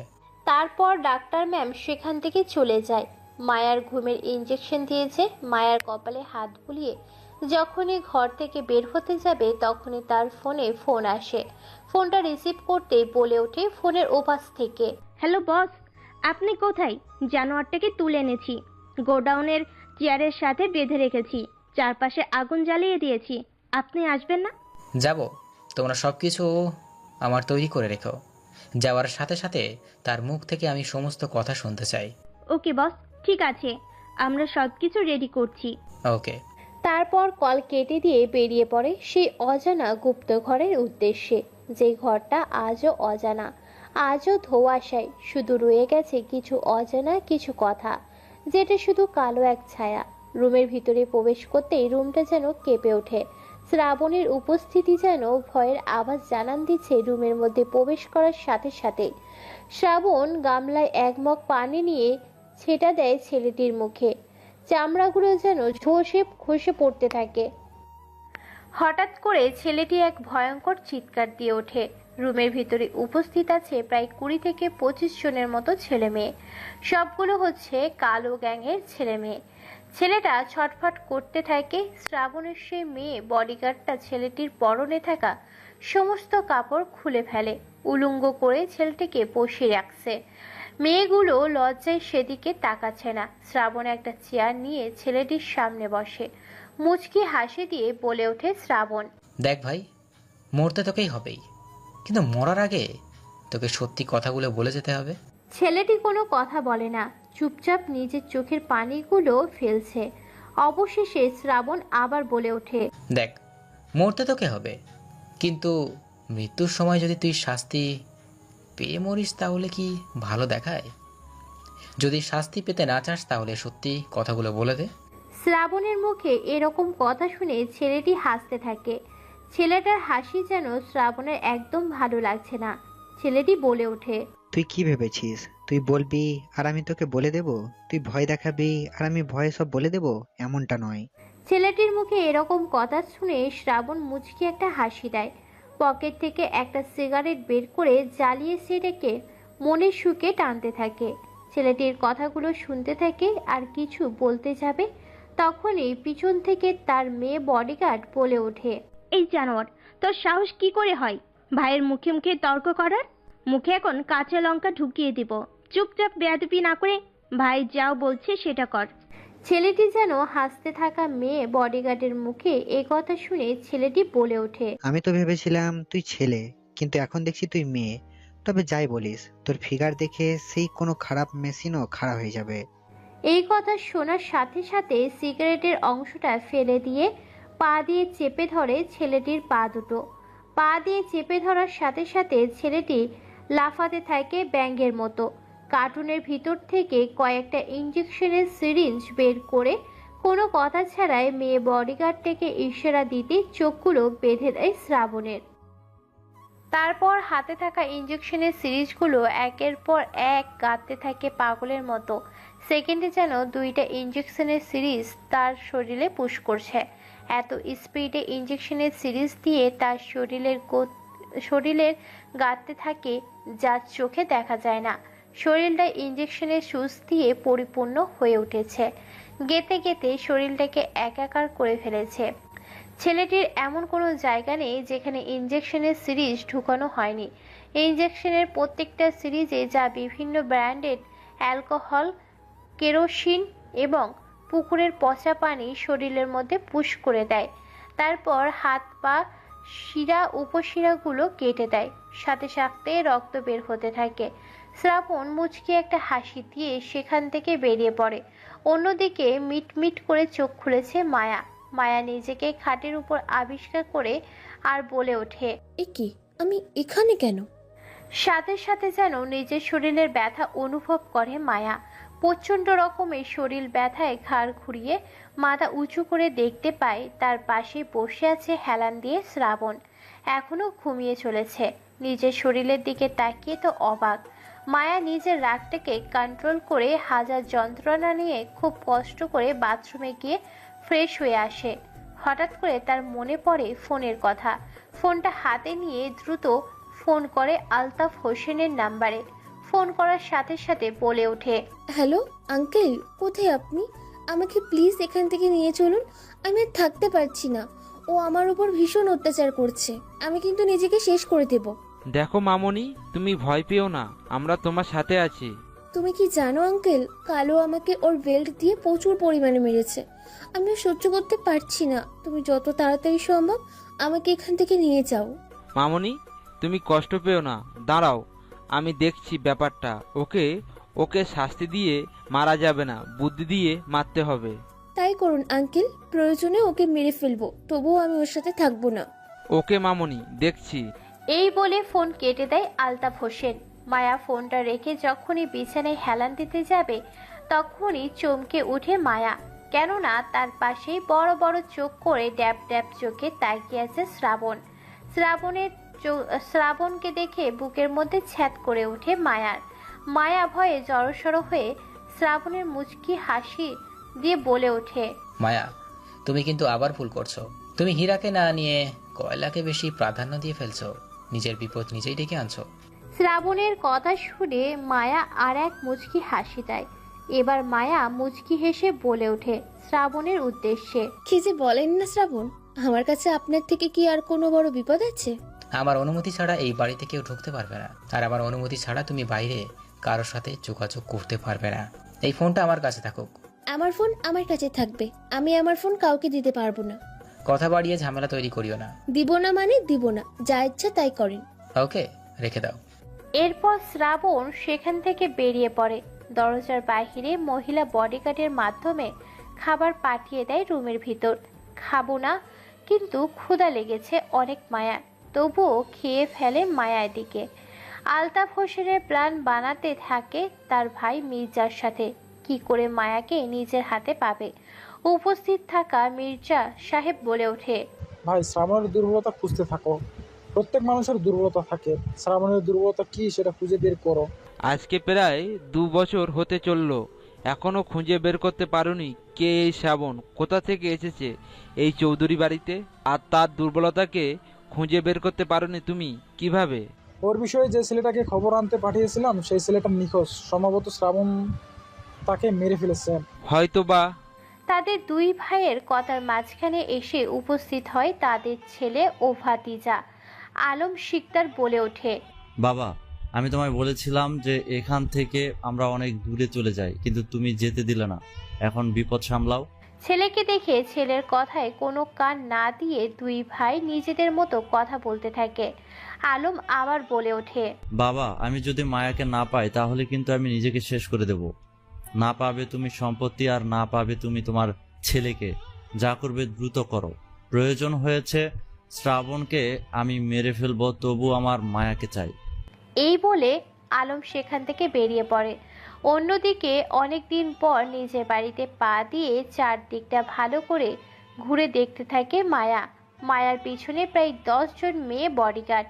মায়া পুরো বাড়িটাকে দেখছে আর বলে ওঠে, পুরো স্মৃতি জুড়ে শুধু এই বাড়িতে আমার কত সুখেই ছিলাম, ভাই বোন, দাদু দিদা, বাবা মাকে নিয়ে। কিন্তু শ্রাবণ নামের সেই কালবৈশাখী ঝড়টা আমার জীবনে এসে উলট পালট করে দিয়েছে, সব কিছু ভেঙে চুরে। এক এক করে পুরো বাড়িটাকে ঘুরে দেখতে থাকে। শ্রাবণ খুঁজে বেড়াচ্ছে সেই রহস্যময় ঘটনাটি, কি করে হত্যা করা হলো তার পুরো ফ্যামিলিকে। সেই কালো রাতের কথা মনে করে শ্রাবণ আজও খুঁজে বেড়ায় সেই রহস্যময় খুনিদের। হাঁটতে হাঁটতে মায়া একটা রুমের ভিতরে প্রবেশ করে। সেখানে সে দেখতে পায় আর বলে ওঠে তার বডিগার্ডদের উদ্দেশ্যে, আচ্ছা, এরকমটাকে কেউ ব্যবহার করতো? এটা তো প্রায় 1 বছর ধরে বন্ধ হয়ে আছে। এত সুন্দর করে সাজিয়ে গুছিয়ে কে রেখেছে পুরো বাড়িটা, এখনো চকচক করছে। এটা তো এতদিনে মাকড়সার জাল পোকামাকড়ে ভিড়ে যাওয়ার কথা, সেখানে বাড়িটা এখনো সচ্ছল অবস্থায় কি করে আছে? এই বিষয়ে আমরা কোনো কিছুই বলতে পারবো না, শ্রাবণ স্যার আমাদের বলতে মানা করেছে। আর এসব বিষয়ে সম্পূর্ণ শ্রাবণ স্যার জানে। আচ্ছা, তোমরা কি বলতে পারবে শ্রাবণ আসলে কে? সে কোথা থেকে এসেছে? সে কি করে সেদিন প্রাণে বেঁচে গেল কি করে? সে এতদিন কোথায় ছিল? আর সে কি করে জানলো যে আজকে আমরা বিয়ে করতে চলেছি আর আমি আঙ্কেলের বাড়িতে আছি? সরি ম্যাম, আসলে এই বিষয়ে আমরা তেমন কিছুই জানি না। শ্রাবণ আসলে একজন মাফিয়া নয়, এটা বলতে পারি, তবে উনি একজন। কথাগুলো বলতে গিয়ে থেমে যায় মহিলা বডিগার্ড। মায়া ভুরু কুঁচকে সেদিকে তাকায়। কি বলতে গিয়ে থেমে গেল সেটা জানার জন্য মায়া কৌতূহল নিয়ে আবার বলে ওঠে, আচ্ছা, তুমি কি বলতে গিয়ে থেমে গেলে? শ্রাবণ আসলে কে? সত্যি করে বলো, ওর পরিচয় কি? কোথা থেকে এসেছে এই শ্রাবণ? মহিলা বডিগার্ডটি আরো কিছু বলতে যাবে, কিন্তু তার আগে পিছন থেকে পুরুষালী কণ্ঠে কেউ একজন মুচকি হেসে বলে ওঠে, আমি তো আগেই বলেছি মায়া, সময় হলে সবটা জানতে পারবে। সময়ের আগে আমার পরিচয় খুঁজতে গেলে নিজেকে হারিয়ে ফেলবে রহস্যময় সেই গোলক ধাঁধার ভিতরে। সব কিছু তোমার সামনে রাখা আছে, শুধু পৃষ্ঠাগুলো উল্টে পাল্টে তোমায় দেখতে হবে। ধাঁধার সূত্র, বইয়ের অঙ্কন, ছবি শুধু তোমাকে মেলাতে হবে, তবেই তুমি তোমার ফ্যামিলিকে ফিরে পেতে পারো। কথাগুলো বলে সেখান থেকে বেরিয়ে পড়ে শ্রাবণ। শ্রাবণের পিছনে আরো 10টা গাড়ি বেরিয়ে পড়ে। শ্রাবণ গাড়িগুলো নিয়ে প্রায় শহরের শেষ প্রান্তে চলে এসেছে। সেখানে দেখতে পায় একটি ফ্যাক্টরি। ফ্যাক্টরিতে কোনো রকম পারমিশন ছাড়া পুরো দলকে নিয়ে ভিতরে ঢুকে। সেখানে ঢুকে দেখতে পায় বেআইনি অস্ত্রসহ বিভিন্ন রকম বেআইনি কার্যক্রম সেখানে করা হচ্ছে। কোনো কথা ছাড়াই শ্রাবণ বলে ওঠে, পুরো ফ্যাক্টরিটা সিল করে দাও। যারা যারা মাতব্বরি করবে তাদের জবানবন্দি নিয়ে এই লাভার আগুনে তাদের ফেলে দেবে। শ্রাবণের কথা মতো দ্রুত তারা কাজ করে। যারা পালিয়ে যাচ্ছিল তাদেরকে গুলি করে সেখানেই মেরে ফেলে। আগুনের লাভার ভিতর আসলে সেখানে বন্দুক, বুলেট, বিভিন্ন প্রকার বোম, গুলি এইসব চোরের কারবারির কাজ করছিল ফ্যাক্টরিতে, যেগুলো সরকারের অনুমতি ছাড়া। আর এই ফ্যাক্টরির মালিক হচ্ছে মির্জা সাহেব। মুচকি হাসি দিয়ে সেখান থেকে বেরিয়ে পড়ে। কিছুক্ষণ পরে মির্জা সাহেবের ফোনে রং নাম্বার থেকে কেউ একজন কল করে বলে ওঠে, মির্জা সাহেব, কি অবস্থা আপনার? প্রথম উপার্জনের ধাপ সবেমাত্র বন্ধ করলাম। নিজেকে বাঁচতে চাইলে আন্ডারগ্রাউন্ডে চলে যান, নয়তো প্যান্টটা খুলে আর প্যান্টটা পরার সময় পাবেন না। কথাটা বলে ফোন কেটে দেয়। কথাটা শুনে সোফার উপর ধপ করে বসে পড়ে মির্জা সাহেব। মির্জা সাহেবের এমন অবস্থা দেখে আলতাফ হোসেন বলে ওঠে, কি হয়েছে ভাই, তুমি এমন করছো কেন? আরে চুপ শালা বলদ, তোর দ্বারা কিচ্ছু হবে না। তোরা শুধু নিতে জানিস, দিতে জানিস না। আজ এটা চাই, ওটা চাই। আজ মাঘির কাছে যাব, কাল আজ মাঘির কাছে যাব, কালকে মদ খাবো, ফুর্তি করব। এক এক দিন এক এক রকম ভাবে আমার কাছ থেকে টাকা নিস। এদিকে তোরা খেয়াল রেখেছিস, আমাদের যে বেআইনি কোম্পানিটা ছিল সেটা ফ্যাক্টরিটা বন্ধ করে দিয়েছে কেউ একজন। কথাটা শুনে চমকে যায় আলতাফ হোসেন। শ্রাবণ রুমের মধ্যে বসে ব্ল্যাক কালারের একটা সিগারেট খাচ্ছে। সামনে রাখা আছে অসংখ্য রাস্তার ম্যাপ ও কিছু ঘটনার ফুটেজ, যেগুলোকে কয়েকজন সফটওয়্যার ইঞ্জিনিয়ার এবং শ্রাবণ নিজে একসাথে মিলাচ্ছে। অন্যদিকে যে করে হোক শ্রাবণীর বলা সেই কথাগুলোকে আমি খুঁজে বের করতে হবে। কেন সে আমায় এই কথাগুলো বলল? ফিরে পেলেও পেতে পারি আমার পরিবারকে। এর দ্বারা সে কী বুঝিয়েছে? আদৌ আমার বাবা মা মরেছি তো? আমার ফ্যামিলি আবার বেঁচে নেই তো? ও মাই গড, শ্রাবণকে আমায় ফলো করতে হবে। আচ্ছা, কে এই শ্রাবণ? নিশ্চয়ই আপনাদের জানার ইচ্ছে করছে। অবশ্যই জানাবো। চলুন তাহলে শ্রাবণের পরিচয়টা দিয়ে দিই। গল্পের শেষ মুহূর্তে শ্রাবণ এমন একজন যে দেশ ও দেশের বাহিরে খ্যাতি ও পরিচয় দিয়ে সুফল একজন সাফল্য ব্যক্তি। তার পরিচয় খুঁজতে যাওয়া মানে নিজেকে কুমিরের সামনে ফেলা। শ্রাবণের পরিচয় কেউ জানতে গেলে মৃত্যুটা তার জন্য নিশ্চিত হবে, এইটুকু গ্যারান্টি দিতে পারি। মন্তাজ চৌধুরীর বিশালবহুল বাড়ির প্রায় হাজার হাজার billion billion million million crore crore টাকার মালিক। এত পরিমাণ তাদের টাকা যে তারা বলতে ভুলে যায় কোথায় কোন ব্যাংকে কতগুলো টাকা রাখা আছে। এক বাক্যে সারা বিশ্বের মানুষ চেনেন মন্তাজ চৌধুরীকে। কে না তার বিজনেস, প্রপার্টি এবং সফলতা শুধু বাইরের জগতে নয়, ইতিহাসের জগতে, বইয়ের জগতে এবং বাস্তব প্রশিক্ষণের মাধ্যমে। কথাই আছে না, যার যত বেশি সম্পদ তার তত বেশি টেনশন, আর যার এই সম্পদ নেই তার নেই টেনশন। মন্তাজ চৌধুরী পুরো পরিবারকে নিয়ে বেশ সুখে আছে, কিন্তু সুখটা বেশি দিন টিকল না। মুমতাজ চৌধুরী বুঝে গিয়েছে তার ফ্যামিলির উপরে আক্রমণ হতে পারে হামলা। একটা রোড অ্যাক্সিডেন্টে তার পরিবারের কয়েকজন সদস্য মারা যায়। সে থেকে লোকপতি 5 জন করে বডিগার্ড ঠিক করে রেখেছেন, যে যখন বাইরে যায় তার সাথে বাহিরের 5 জন করে যায়। অনেক দিন পরে বাড়িতে একটা বিশাল বহুল পার্টি রেখেছেন মুমতাজ সাহেব। দেশ বিদেশ, আত্মীয় স্বজন, পাড়ার প্রতিবেশী, অফিস কর্মচারীরা এবং বিজনেসম্যানেরা এসেছে বাড়িতে নিজের একমাত্র নাতনির বার্থডের পার্টিতে। হইচয়ে মাতিয়ে তুলেছে পুরো বাড়িটাকে। বেঁচে আছে শুধু মায়ার বাবা মা, দাদু দিদা এবং মায়ার ছোট্ট একটি ভাই। তাছাড়া পুরো বাড়িটাকে কোনো এক অজানা রহস্যে গ্রাস করে নিয়েছে। রোড অ্যাক্সিডেন্টে তাদের ফ্যামিলি আরও কিছু সদস্য কবর দেশে তলিয়ে গেছে। চারিদিকে ছোট্ট ছোট বাচ্চারা ছোটাছুটি করে খেলাধুলা করছে, কেউ গল্পগুজব করছে, কেউ নাচ গানে মেতে আছে, কেউ হাসাহাসি করছে, কেউ পার্টিটাকে আরও মাতিয়ে তোলার জন্য বিভিন্ন কাজে দৌড়াদৌড়ি করছে। কেক কাটার সময় হয়ে গেছে। মুমতাজ চৌধুরী বলে ওঠে, লেডিস অ্যান্ড জেন্টলম্যান, দূর দূরান্ত থেকে আসা আমার প্রিয় শুভাকাঙ্ক্ষী ব্যবসায়ী ভাই ও বোনেরা, পাড়া প্রতিবেশী সহ আমার কাছের আত্মীয় স্বজন এবং আমার অফিস কর্মচারী ব্যক্তিবর্গ, আমি মমতাজ আলী, চৌধুরী গ্রুপ অফ ইন্ডাস্ট্রির একমাত্র মালিক। দেশ বিদেশে সহ সারা বিশ্বে আমাদের কোম্পানি নাম্বার 1 এবং 1 নম্বর স্থানে আছে। শুরুতে এই উপলক্ষে আজকে এই পার্টি, তার সাথে কেন্দ্র করে আমার একমাত্র বড় নাতনি মায়ার জন্মদিন। তাই আপনাদের দেশ বিদেশে দেশান্তর থেকে নেমন্তন্ন করে আনা হয়েছে। দেরি না করে অল্প সময়ের মধ্যেই আমরা কেক কাটবো। দাদুভাই, এইদিকে এগিয়ে এসো। এই নাও দাদুভাই, কেক কাটো। দাদু, আমি কেক কাটবো, একটা শর্তে। আমাকে কিন্তু অনেকগুলো গিফট দিতে হবে। আর হ্যাঁ, আমরা ঘুরতে যাব। এই বাড়িতে থাকতে থাকতে বোরিং হয়ে গেছি। শুভ আর আমি প্ল্যান করেছি আমরা এবারে ব্যাঙ্গালোরে যাব ঘুরতে। না গেলে কিন্তু আমি কেক কাটবো না।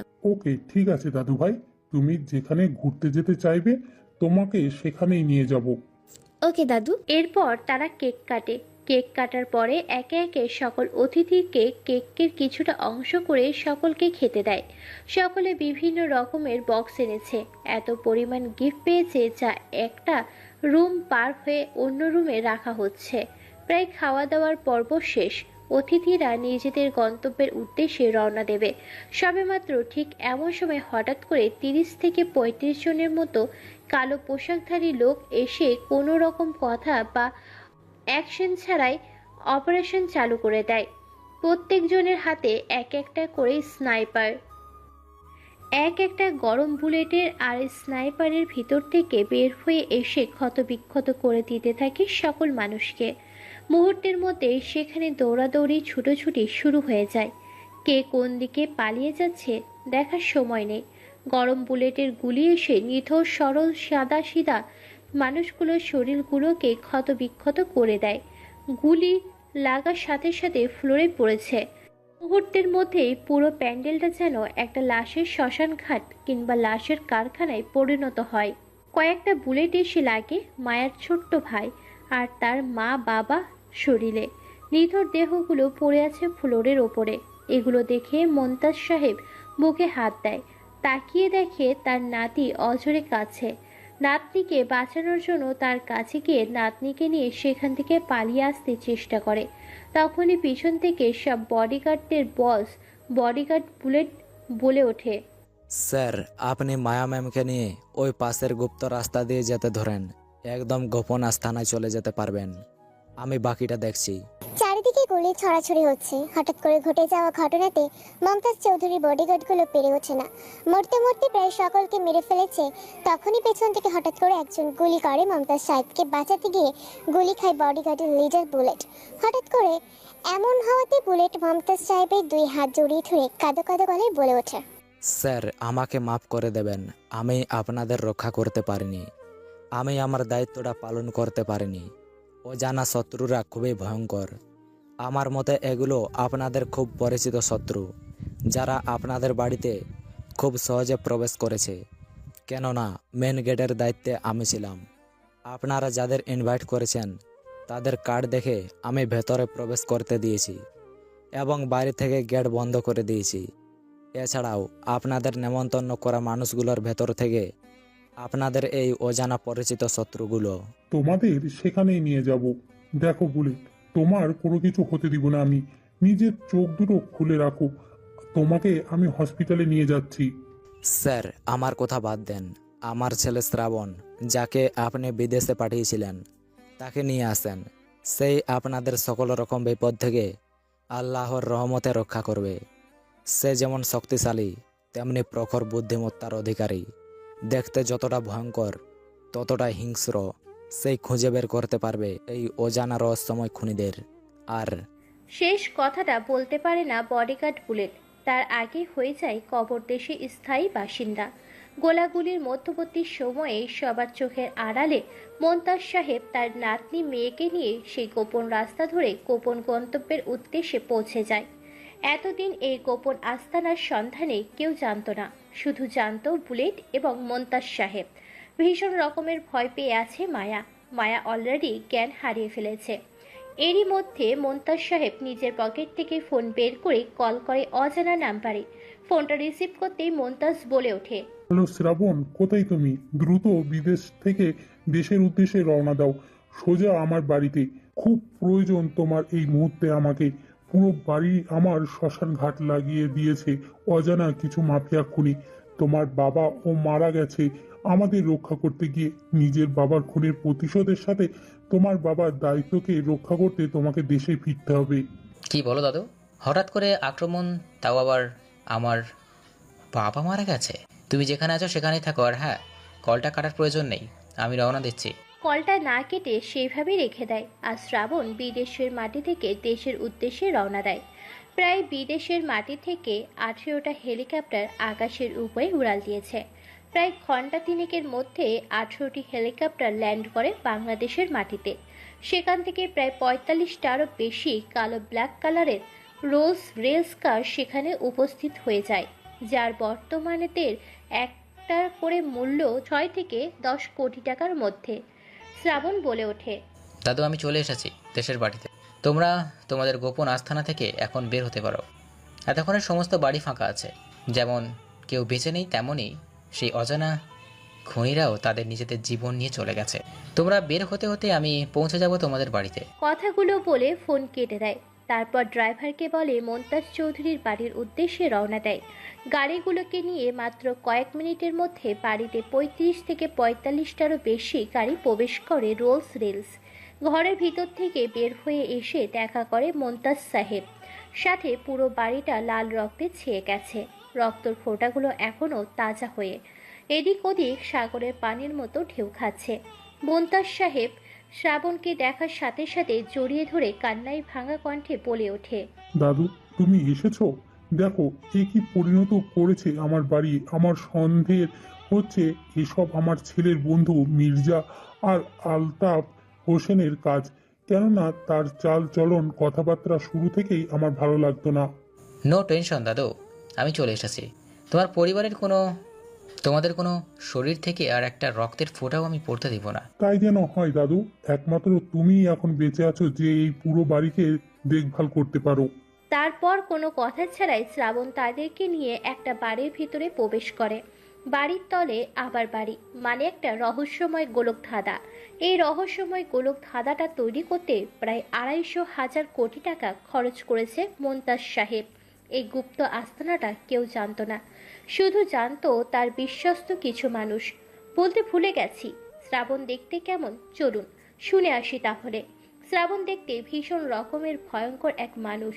চোখগুলো লাল রক্তবর্ণের কালার, দেখতে গরুর মতো বড় বড়, উজ্জ্বল ফর্সা গায়ের রং, চুলগুলো সিল্কি সিল্কি স্টাইলিশ করে উপর দিয়ে আছড়ে নেওয়া।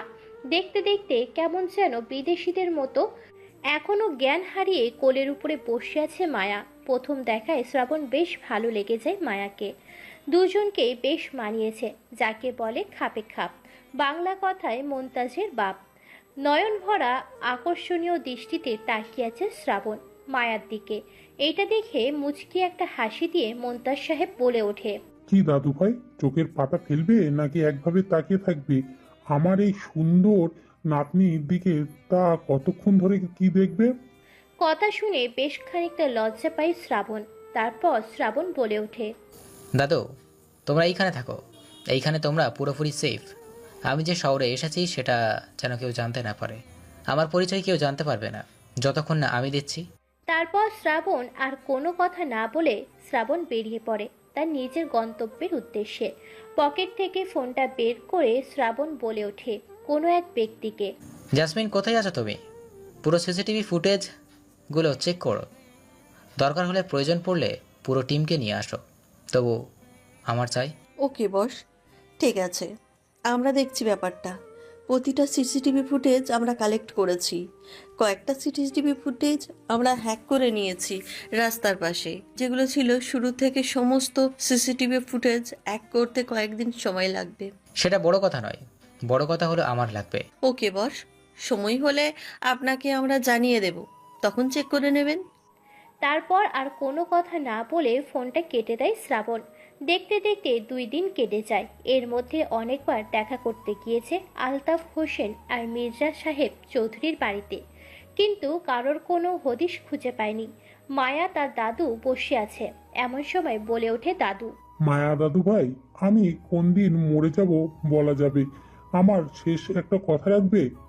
বলো দাদু, আমি তোমার সব কথা রাখতে রাজি। এখন তো শুধু তুমি আমার বেঁচে আছো, আমি তোমাকে হারাতে চাই না। আমি তোমার বিয়ে ঠিক করেছি দাদু। ছেলেটা বিদেশে থাকে, দেখতে শুনতে অনেক ভালো। তুমি কিন্তু না করতে পারবে না। কিন্তু দাদু, আমি তো এখন বিয়ে করতে চাই না। তুমি এটা কি করে করতে পারো দাদু? আমি এখন কোনো মতেই বিয়ে করব না। তুমি কিন্তু দাদু ভাই আমাকে কথা দিয়েছো। তাছাড়া আমি কোন দিন মরে যাব বলা যাবে না। তাই তোমাকে কোনো যোগ্য ছেলের হাতে তুলে দিতে পারলে আমি বেঁচে যাই। আমি আর কোনো কথা শুনতে চাই না। আজকেই তোমার বিয়ে। কথা শেষ করার আগে কাজী শ্রাবণ সহ উপস্থিত হয়। রুমের ভিতরে বিয়ে পড়া প্রায় শেষের দিকে। শ্রাবণ 3 বার কবুল বলেছে। কোনো মতে কবুল বলতে চায় না মায়া।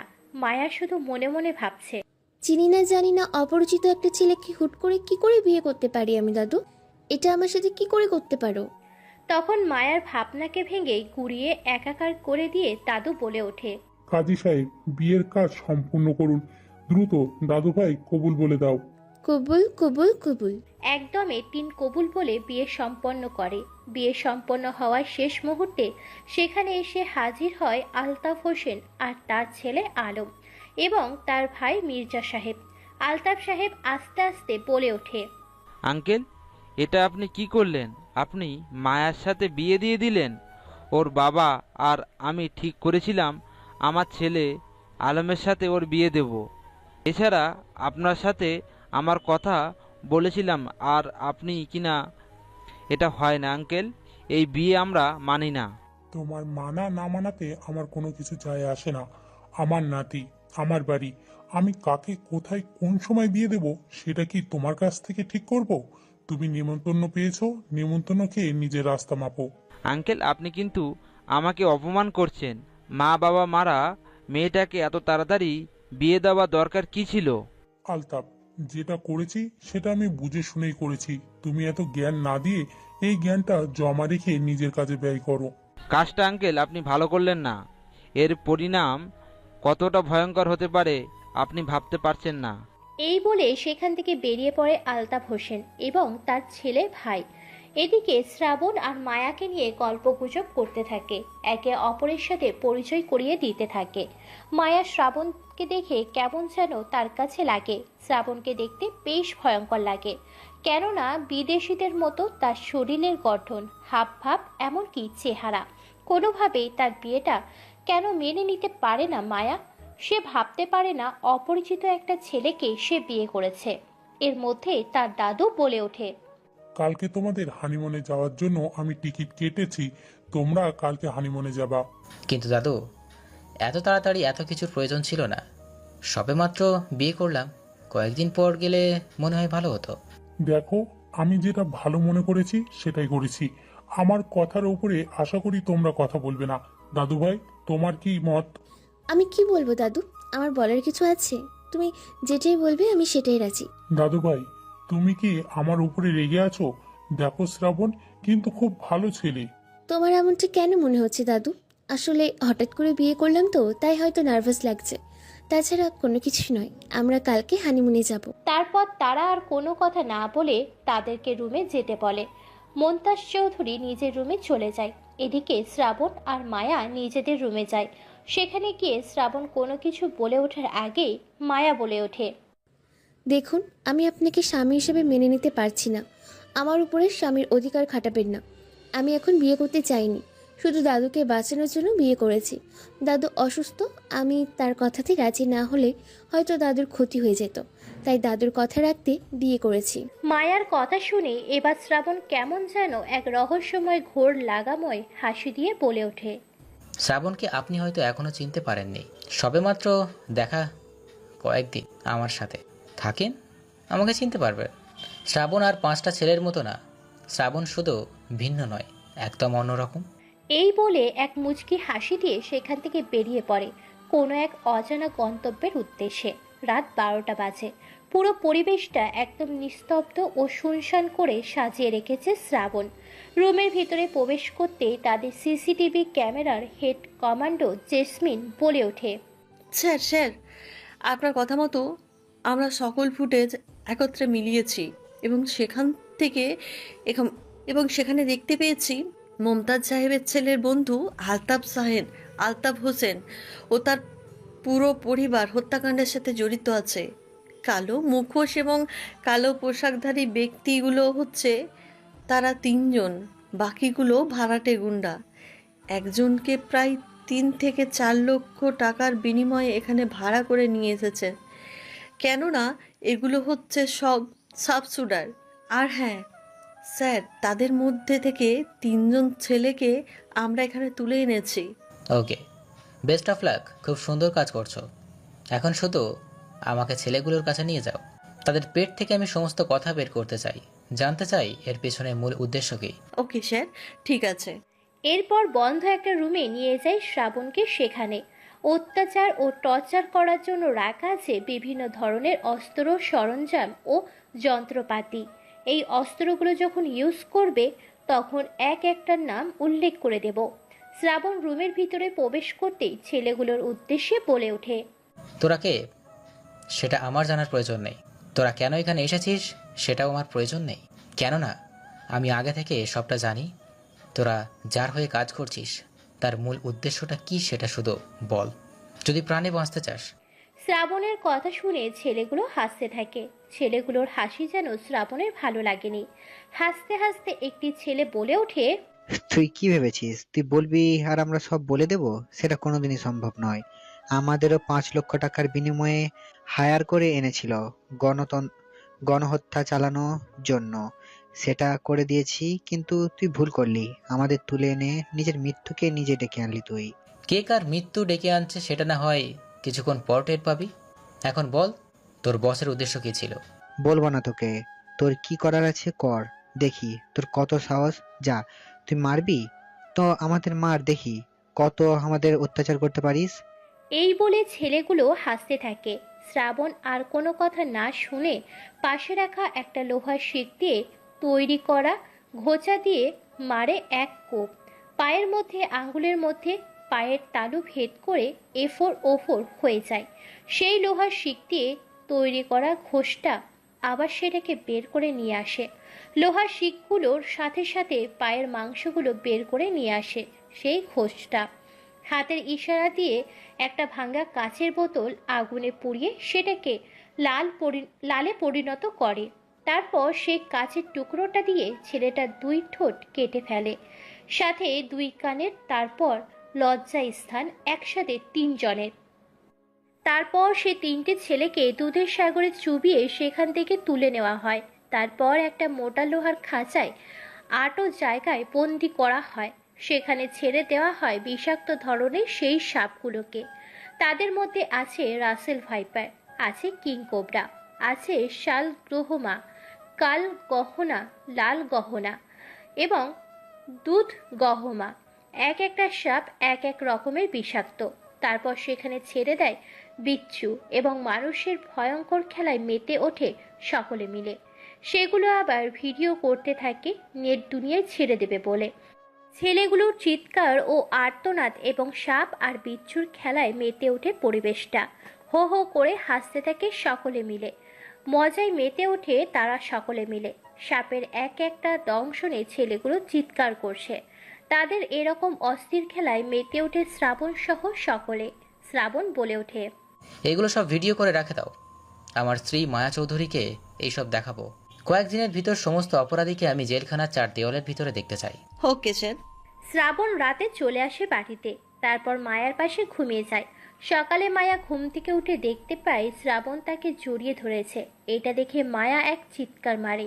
শ্রাবণ চিৎকার শুনে বলে ওঠে, জাস্ট জড়িয়ে ধরেছি, তোমাকে কিস তো আর করিনি যে এত জোরে চিৎকার করলে। Just shut up.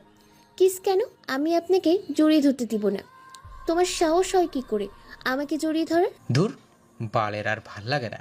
কেউ আর কোনো কথা বলে না। শ্রাবণ ফ্রেশ হওয়ার জন্য বাথরুমে যায়। শ্রাবণ ফ্রেশ হয়ে রেডি হয়ে নেয়। এর মধ্যে মায়া গিয়ে গোসল করে বাথরুম থেকে বের হয়।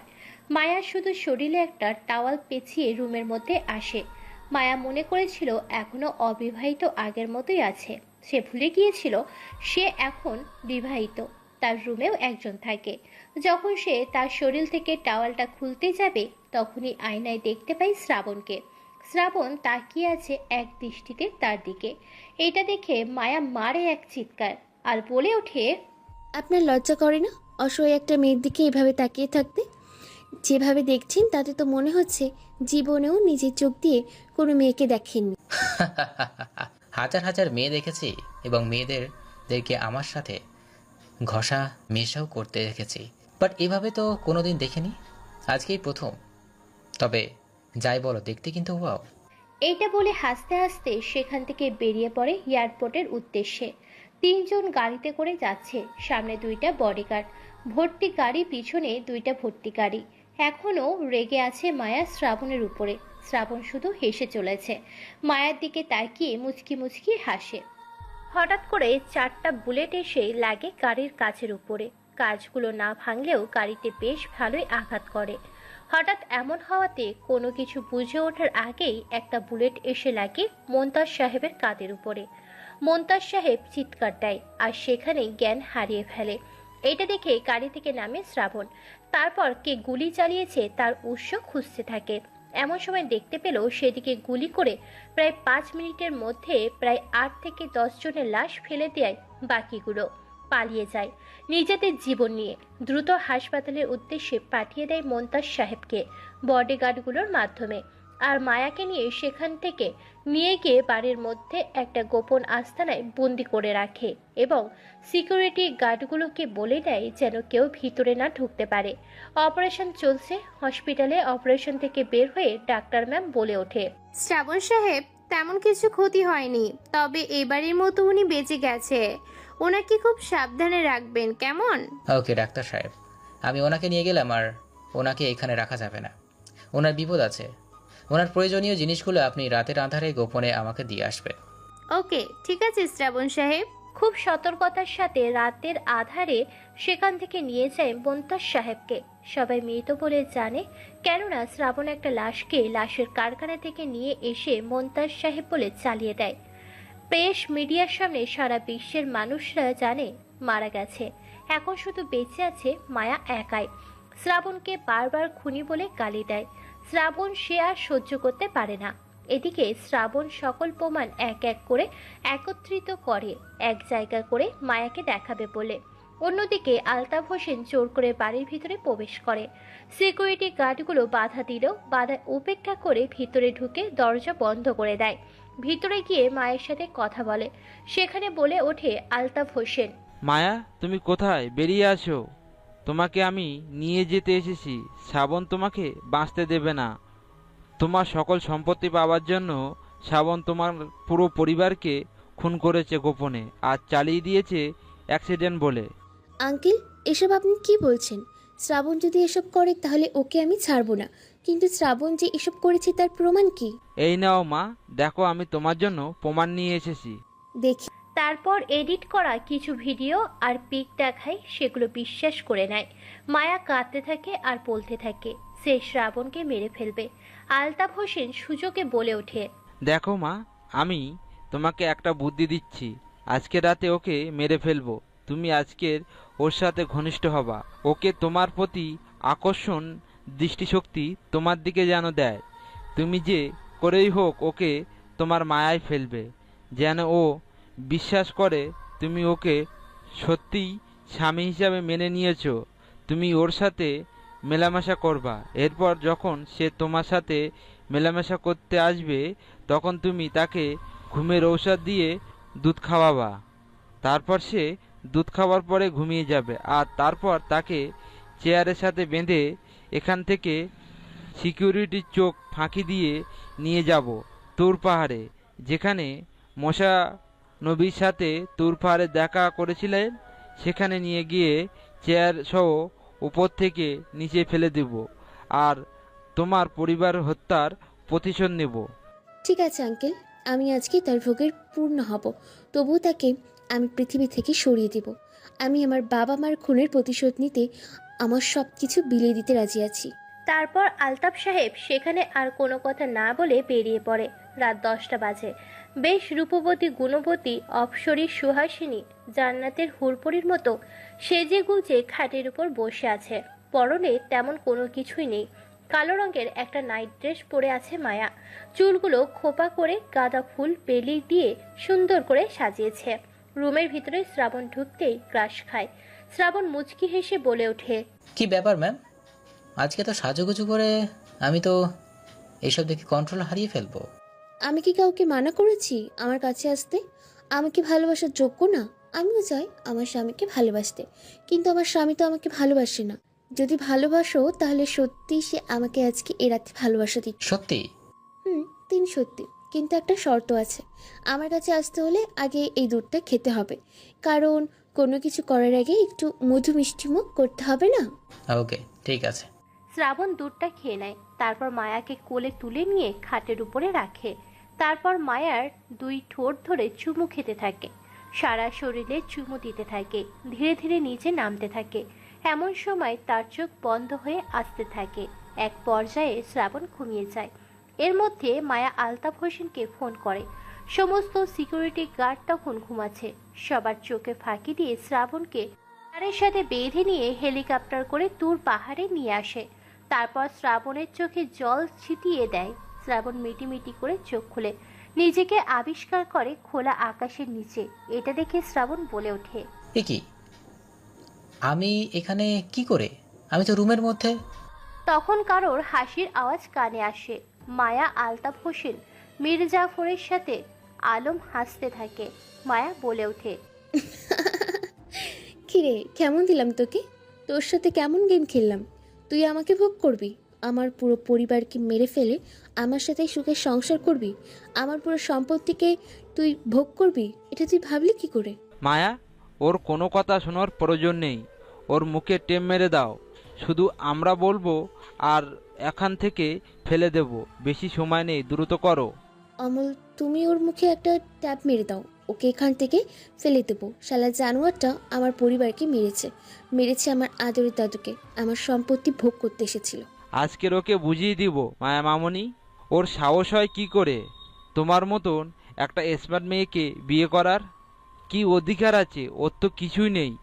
পরনের কাপড়টাও আমার মনে হয় তোমার দাদুর দেওয়া। আমি ওর মুখটাও দেখতে চাই না। ওকে ফেলে দাও পাহাড়ের উপর থেকে। শ্রাবণ বলার জন্য ছটফট করছে, কিন্তু মুখে টেপ লাগানোর কারণে বলতে পারে না। চেয়ারের সাথে হাত পাগুলো বেঁধে দেওয়া হয়েছে। মির্জা আর আলম দুজন মিলে চেয়ারটা পাহাড়ের উপর থেকে ফেলে দেয়। কয়েক হাজার ফিট উপর থেকে চেয়ারটা পড়তে থাকে। সবাই উপর থেকে হাসতে থাকে। সকলের হাসির আওয়াজ তার কানে আসে। শ্রাবণ বুঝে গিয়েছে মৃত্যু তার নিশ্চিত। সে ভাবতে পারেনি এতটা বিশ্বাসঘাতক করবে মায়া তার সাথে। তার পরিবারকে বাঁচাতে এসে শ্রাবণ নিজে তার পরিবারের হাতে মরতে বসেছে। অন্যদিকে শ্রাবণ মরে গিয়েছে ভেবে সবাই হেলিকপ্টার করে আবার রওনা দেয় মায়াদের বাড়ির উদ্দেশ্যে। এদিকে পাহাড়ের একটা পাথরে আটকে যায় চেয়ারটা। কোনো রকম আঘাত লাগেনি শ্রাবণে। শ্রাবণ বেঁচে আছে, শুক্রিয়া করে আল্লাহর নামে। শ্রাবণকে খুঁজে পাওয়া যাচ্ছে না দেখে তার পুরো সিকিউরিটি টিম তাকে খুঁজতে থাকে। শ্রাবণ আসলে একজন গোয়েন্দা বিভাগের গোয়েন্দা অফিসার, তাই দ্রুত টেকনোলজি ইউজ করে খুব সহজে শ্রাবণকে খুঁজে বের করে তার পুরো টিম। শ্রাবণকে হেলিকপ্টারের মাধ্যমে সে পাহাড় থেকে উদ্ধার করে নিয়ে আসে। মাথায় চোট পাওয়ার কারণে প্রায় অনেকদিন অসুস্থ ছিল। গোপনে তার দাদুর সাথে দেখা করত, কিন্তু গত 1 বছরে নিজের আত্মপ্রকাশ করে। যখন শুনতে পায় মায়াকে ভুলিয়ে ভালিয়ে আলতাফ হোসেন তার ছেলে আলমের সাথে বিয়ে দিচ্ছেন, তখন শ্রাবণ সবার সামনে চলে আসলো। এই ছিল অতীতের ঘটনা ঘটে যাওয়া। বর্তমানে শ্রাবণ সবকিছু রেডি করেছে মায়াকে দেখাবে বলে। মায়ার রুমের মধ্যে কান্না করছে। মায়া শ্রাবণের আসল পরিচয়টা খুঁজে বের করবে বলে শ্রাবণের সাথে থাকতে চায়। শ্রাবণের সকল কাজকে সে ফলো করতে চায়। শ্রাবণ বাইরে বসে আছে, সাথে মায়া হঠাৎ কোথা থেকে যেন পুলিশ নিয়ে আসে আর বলে ওঠে, স্যার স্যার, এ হচ্ছে শ্রাবণ। এ আমার মেয়ে, মানে আমার বন্ধুর মেয়ে। মায়াকে জোর করে বিয়ে করেছে, একে গ্রেপ্তার করুন। কি মায়া চৌধুরী, আপনাকে শ্রাবণ জোর করে বিয়ে করেছে? না, আমি ওকে নিজে থেকে বিয়ে করেছি। শ্রাবণ আমাকে জোর করেনি। আঙ্কেল, আপনি ভুল করেছেন, আপনি চলে যান। আমি শ্রাবণকে ভালোবেসে বিয়ে করেছি। আমি শ্রাবণের সাথে থাকতে চাই। ধুর মিয়া, পেঁচাল করার সময় পান না। আর এখানে আপনি একমত থাকবেন না।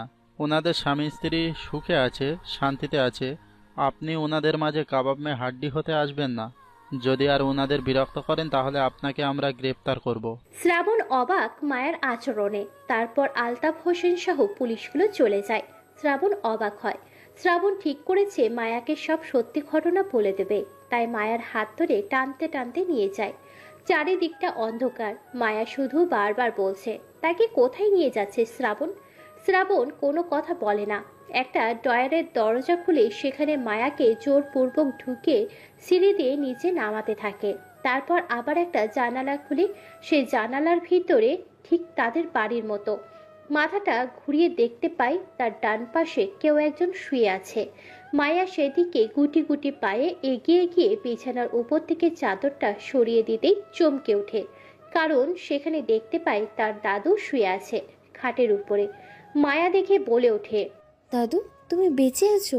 সত্যি দাদু? হ্যাঁ দাদু ভাই, আমি এখনো বেঁচে আছি। তাহলে তুমি আমার সাথে যোগাযোগ করনি কেন?